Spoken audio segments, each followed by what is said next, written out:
I'm Scott Vatcher, the host of Questioning Authority, where I question authority figures about health, wealth, and relationships. This episode is brought to you by theauthorityco.com, helping health professionals be seen as the go-to authority in their community. I hope you enjoy this episode. Welcome to the Questioning Authority podcast. I'm your host, Scott Vatcher, and on this podcast, I question authority figures in the spaces of health, business, and relationships to help our listeners' success and fulfillment in both business and in life. And I want to welcome my special guest today, Kelly Henry. Welcome. Thank you, Scott. Appreciate you having me on the show. I love connecting with people all around the world. We've connected through the interwebs somehow, and I love some of the messages that you are putting out there. So let's get into it as to how you're an authority figure in your space, because you've done a lot of things. You're the author of a book called Define and Deliver Exceptional Customer Service. I believe that our listeners could learn a lot from improving their customer service. You've been a chiropractor, you run your own successful consulting business. How did that come about? How did you go from being a chiropractor to a consultant, and what does that mean in the authority space? What are you an authority figure? Yeah, good question. I actually get that asked a lot, at least how I transition from chiropractic to the consulting world, which I've been in for about 5 years now. Practiced for about 20 years, had a couple of successful clinics, multiple clinics. Throughout my chiropractic career, I had the opportunity to buy out two chiropractors, two aging chiropractors, if you will. And they were at the point where they really had nothing left other than I was buying facilities, equipment, some patient files, and paying them pennies on the dollar for really what they had. So I just made a mental note that, when I get through my career, or as I'm coursing through my career, if I get an opportunity to sell out or to leave the chiropractic field and active practice, I want to do it at the height of my career and not when things have completely gone off the other side. And I'm hoping somebody will buy me out so I can have retirement. So I did have that opportunity in 2018 to sell my practices and move on. As to moving into the consulting realm, I've been coached for many, many, many, many years. And I know how incredibly effective and beneficial having coaching is in regards to my chiropractic career and business career, to just personal coaches and other coaches that I've had.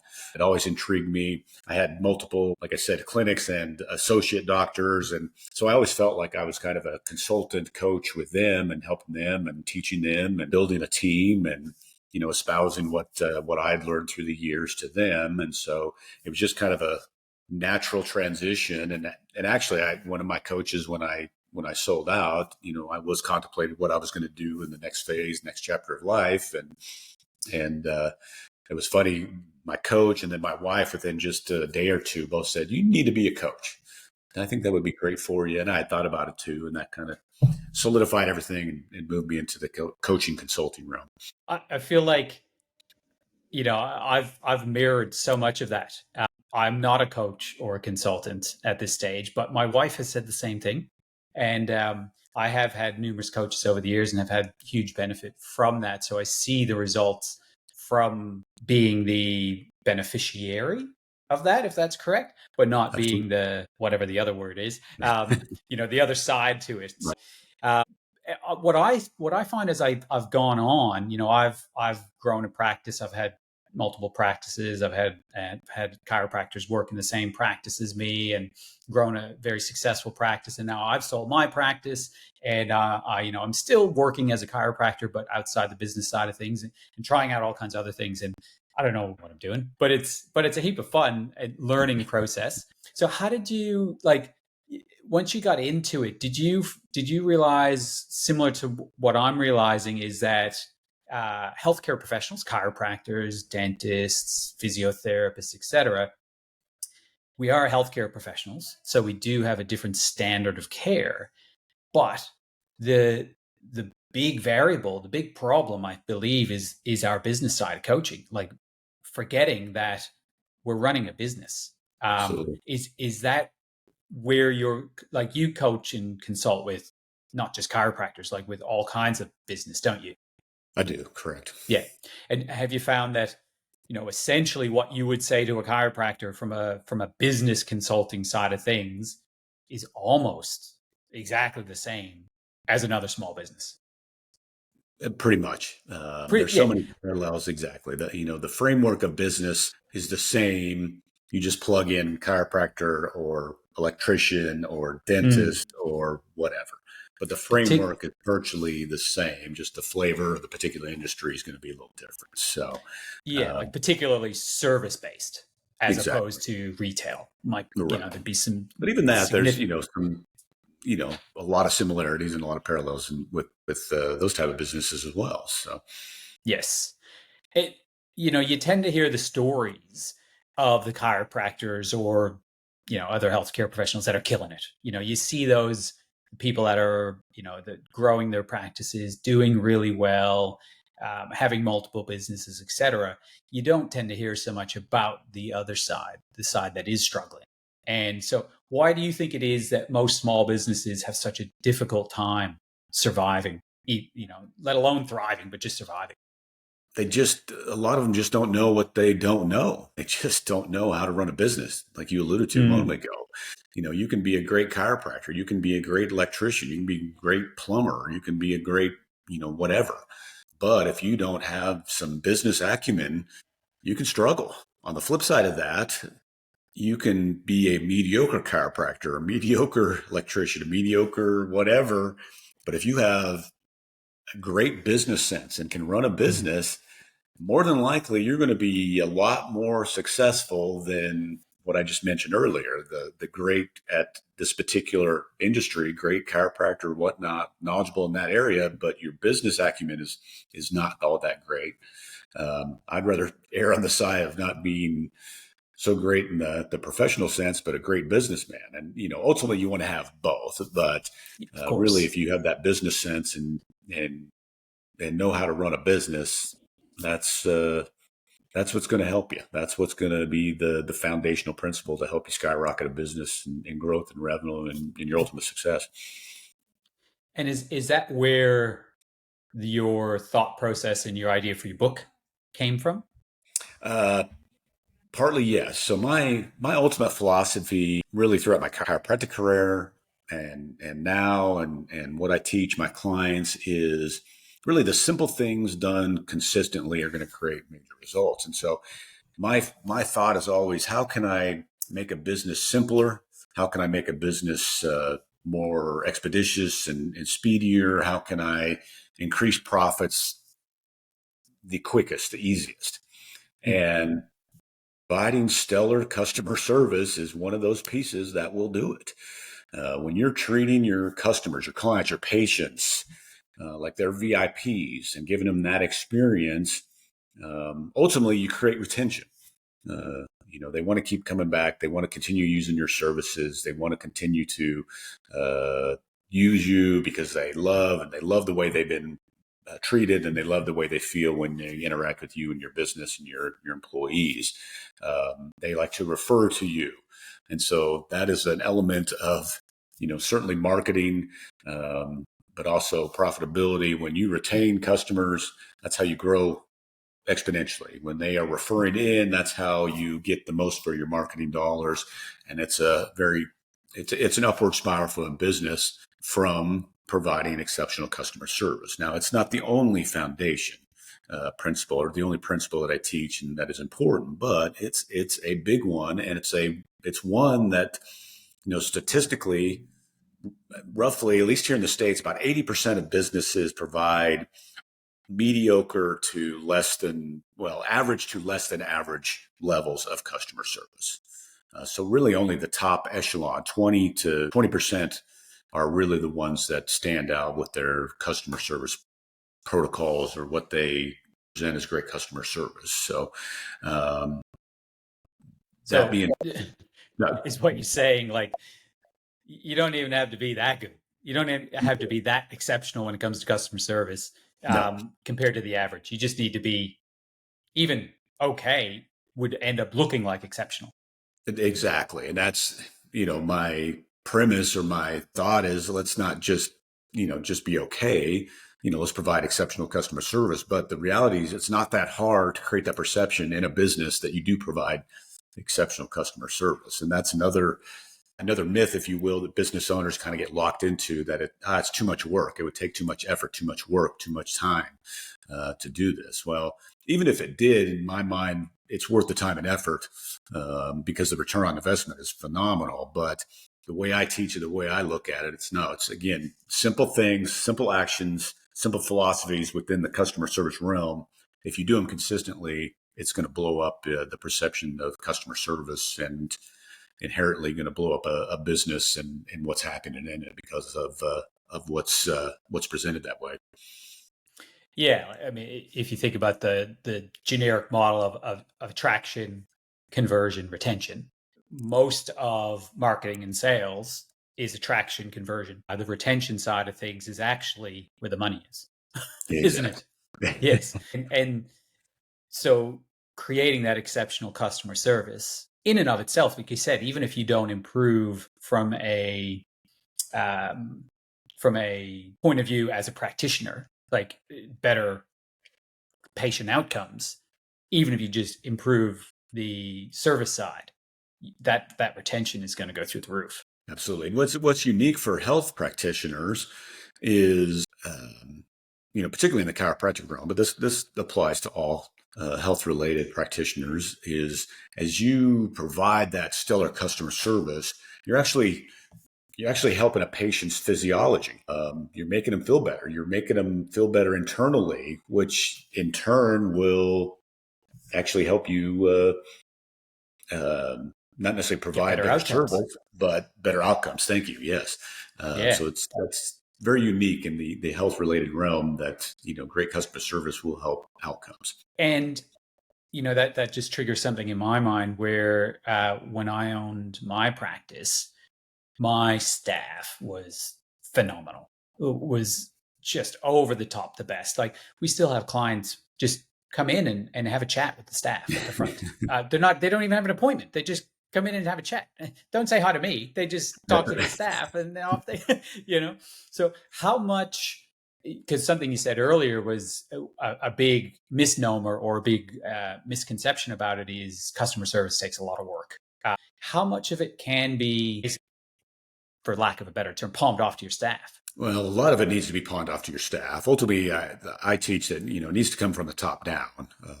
And truly, that's how it has to work. You can't crack the whip. And well, let me just start with this.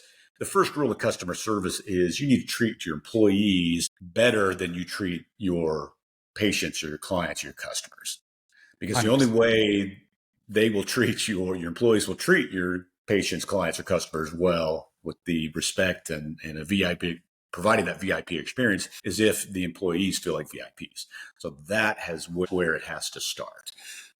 When your employees feel like they are VIPs, then it's naturally expected that they'll turn around and treat the customers, the patients, the clients as VIPs. So that's rule number one. Just getting that idea and making sure that is done, that goes a long ways. I think it was, used to be the old adage was customers always right. And I think it was Virgin Australia, the Richard Branson, who said, no, listen, you need to treat your employees better than anyone else. And when your employees feel treated correctly, they're just going to naturally be better employees and treat the customers better.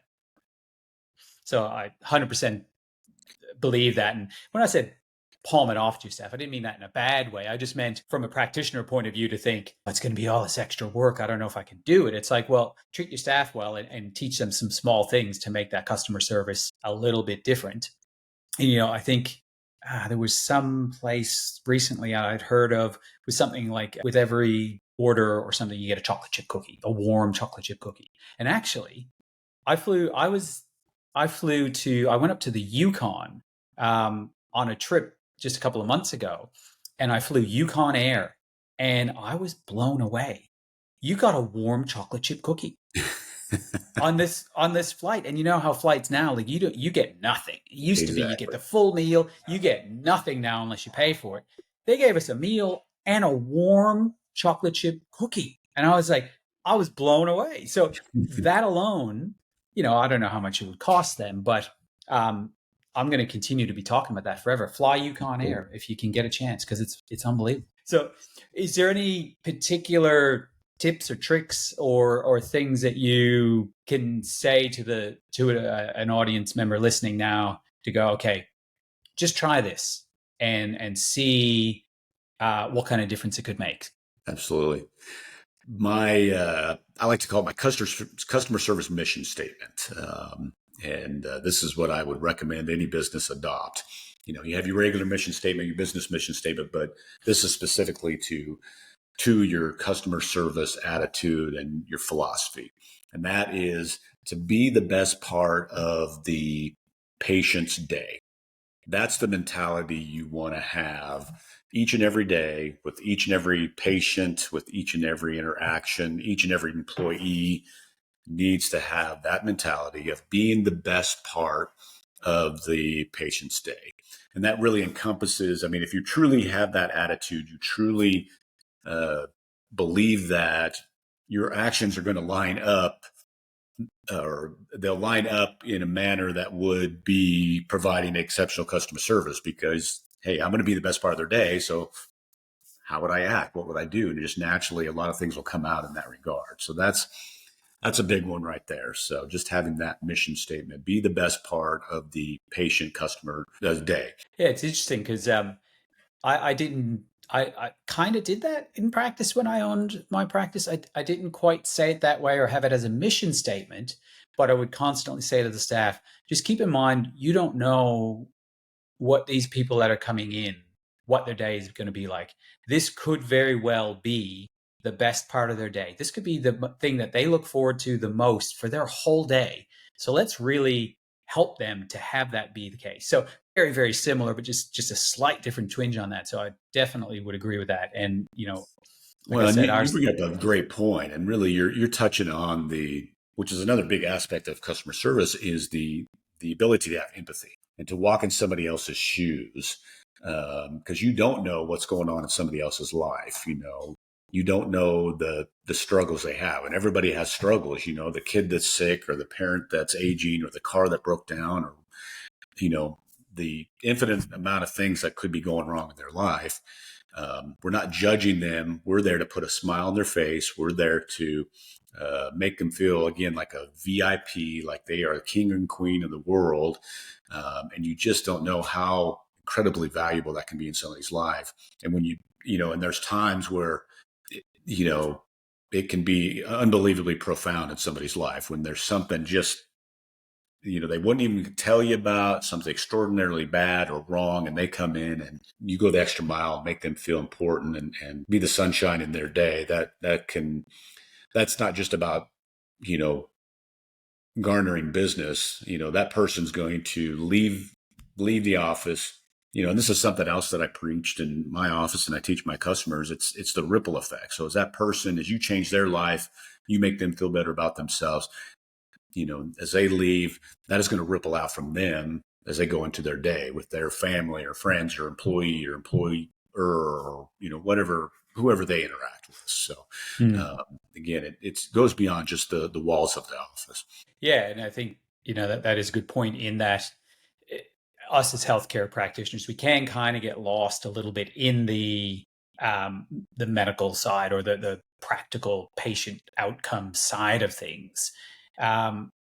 But just remembering that they're people too, right? Like that we're not just creating physical outcomes for people. Like, they come in and they feel better. They have depending on which type of model you work in, if it's a pain-based model and their back pain feels better, or if it's a wellness-based model and now all of a sudden their gut works better, whatever the case might be, it's what can we do beyond that to create that exceptional customer service? Because I would think that as professionals, we're delivering the professional side of things in a good way, but what can we do on top of that? And that's probably back to that first question I asked you about, where can businesses go from surviving to thriving? You bet. Mm. Customer service goes a long ways to help make that shift, to boost them up to that thriving level. So, And and you I, said to be honest with you, that's early in my career before I was coached in the business side of things. I grabbed hold of the customer service side of things early on. nice. In my business, it did reasonably well. I mean, I was making a good living before I knew how to run a business. It's when I added the element of coaching and how to systematize and put a better business model in that I really blew things up. But customer service helped me run a reasonably successful business before I knew what I was doing on the business side of things. So I don't recommend just doing that. You want to have everything solidified. But again, that customer service part can be that big a deal for a business owner. Yeah, and it can be daunting as a business owner who is in survival mode, and feels like they need to do a million things to improve. And there might be a million things that they could do, but really focusing on one or two things. And again, customer service is not necessarily something that costs the business from It that does. side of things. It really can be that easy to be successful. Because in your book, you said something like, this book is not about customer service, it's about success. But obviously, I can only assume it's using customer service to create success. So what is your definition of success? Well, I kind of use a loose definition. I think it's one from Earl Nightingale, who was who's success guru. But it's basically having a goal and striving to meet that goal. That means your success. Having an outcome and striving to meet that outcome. People tend to look at success as, okay, when I become a millionaire, I'll be successful.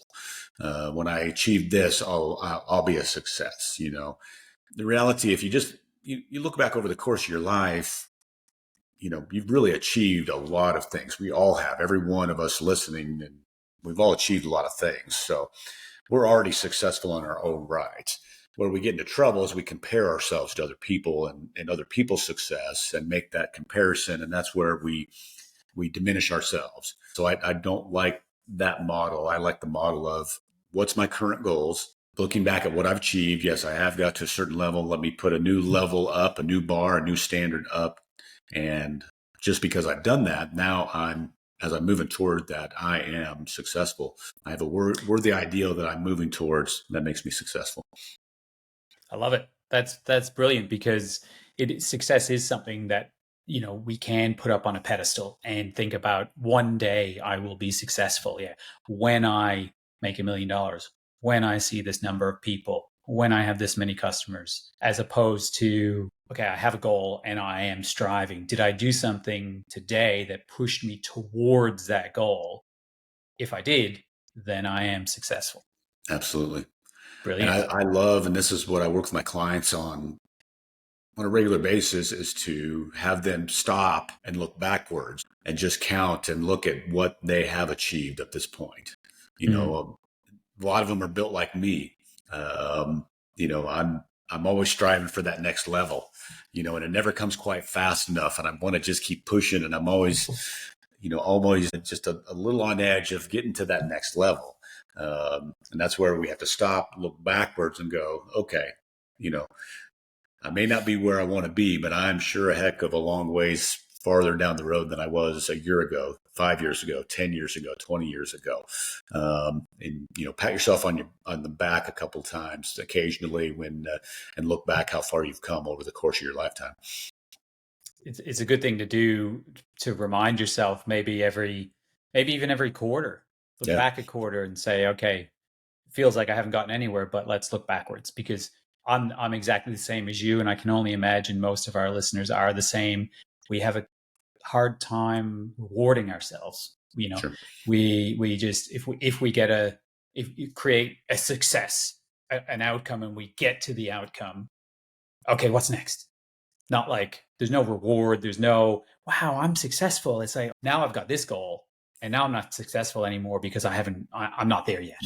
Exactly. It becomes never enough. It's just never enough. Yeah. We've got to stop and look at, yeah, you know what? I am enough already. Now I have some outcomes. There's still things I want to achieve, and that's fine, but I am enough right where I'm at right now. And that'll come back to me just diving a little bit on what you think of work-life balance. How does that equate? Because looking through some of your socials and stuff, looks like you're quite the sports fan. I am. But my boys and I like to catch a game every now and then. So not just one sport either. Hey, no, we'll go see them all. So for the most part, we've been to. I'm trying to think. We've even been to one soccer or football, as you would call it, but one soccer match. We don't do a whole lot of that, but yeah, football, baseball, some basketball. We've done hockey. Been to golf tournaments, so we've done quite a few different things. So yeah, we do enjoy those. That's fantastic. Yeah, and so that's where I go. Okay, this is a work-life balance. This is a situation where you can sit back, you can enjoy yourself, and then most listeners here are going to have, if they don't already, they probably will have 1, 2, 3, 5, 10 kids. Who knows? Like kids are a huge time commitment, particularly when you're trying to run a business. So with that sort of stuff said, where is your thought process on work-life balance? What does that mean to you? It's funny you say that when I first started my chiropractic career, and I can still remember this like it was yesterday, although I don't remember the gentleman's name. It was an elderly gentleman, one of my patients, gave him an adjustment. He got off we'd become acquainted, and he'd been in several times, few times. And, he knew my drive and knew where I was trying to go. And I was a young practitioner and had a young family. And he got off the adjusting table. He said, "Doc, I want to tell you something." He looked me in the eye. He said, "No man has ever laid on his deathbed and wished he'd spent more time in the office." He says, "You need to make sure that you've got a good balance and you're taking care of your family." And that hit me like a ton of bricks at that moment. And so I've always strived to, again, have that balance. So to me, one big aspect of it is when you're at the office, you're dialed in, you're focused on being at the office. But also when you're not at the office, when you're at home, when you're with your family, you're not thinking about the office or thinking about your business. You are dialed in and spending that time and focused in on your family and spending time with them and being connected to them. So that's a big part of that work-life balance. Another aspect that I run into all the time with my coaching and consulting is just that, that drive for a business owner, for a young entrepreneur, not even a young entrepreneur, but an entrepreneur, and just being overworked in their business. And a lot of the reason they're overworked is because of their weak business practices, if you will. The business model is just not strong. And so I love to go in and start showing them, you can run this a whole lot simpler, a whole lot easier. Not only will you make more money, but even better, we're going to cut a lot of time out of your week, 10, 20, 30 hours out of your week there you can spend with your family and doing the things you love and being with the people you love. And so that's a fun aspect of what I do now in my coaching consulting business. I think that's a really important lesson to learn there is simplify. If there's one thing I've learned over the years of running a business is you can make it really complex, and there's a lot of new shiny objects constantly, and particularly in the world today, it's constant. But if you really get back to the basics, provide exceptional service, it will, pay so many dividends in the long run. And not only from a financial point of view, but yes, then from a freedom point of view when it comes to mindset, so that when you are home, you don't have to be thinking about the 10 million things that need to be done. You can really simplify. So, I think you definitely hit the nail on the head there, and I'm sure your clients are loving you for that. You did say, I hope so. It's neat when that light flips on. That wow, yeah. I don't have to work as much. I'm making more money. This is what I signed on when I started this business, or when I took over this business. So it's a big moment. Yeah, do the basics well. Yep. You said in your website that you can find any business more than $100,000 in less than 45 minutes, guaranteed. Tell me about that. You bet. I'm privy to some software. It's called the Profit Acceleration Software. So I can take a potential client, any industry, get some basic numbers from them, And then we can sit down and we can go through the software, and I can show them where they are leaving money on the table, basically, whether it's from their sales process or marketing process or their customer service, or they don't have a referral system in place, or there's just a whole host of things that we can look at and see where they're missing the boat, so to speak, and how that will potentially work to their bottom line, to the revenue in their bottom line. And again, that's another light bulb moment for a lot of business owners when they see that, wow, I'm not doing this. I'm not doing this. I'm not doing this. And really it's not, usually it's 2, 3, 4 different things. And when I show them this and it's moving the needle, just, a few percentage points in those areas, but collectively, if you're doing this, this, and this, and this better, you get the synergistic effect of all that. And again, that's what will, can generate $100,000, $200,000, $300,000 more in their business if they'll just be more intentional and look at these areas that create a bigger impact. Yeah, things compound. Exactly. You said a couple of degrees, different direction, or a couple of percentage points higher. Like you said, 80% of businesses are providing mediocre service at best. So you don't even have to be that good. You just, just a little bit better. Exactly. And it can make such a huge difference. We're going to put the link to that in the show notes so people can check on that. What would you call it? The service something software? The profit acceleration software. Profit acceleration software, So go ahead, get that link and give it a try and see where you might be able to save yourself $100,000. And think that for a lot of people, that would make them go from survival mode to thriving hugely with an extra 6 Absolutely. figures in their pocket. Awesome. Thank you so much for being on the show. Like I said, we're going to drop all those links in the show notes for people to contact you to see if your services could help them out to get them from survival to thrival. Sounds good. I really appreciate the opportunity, Scott. Thank you.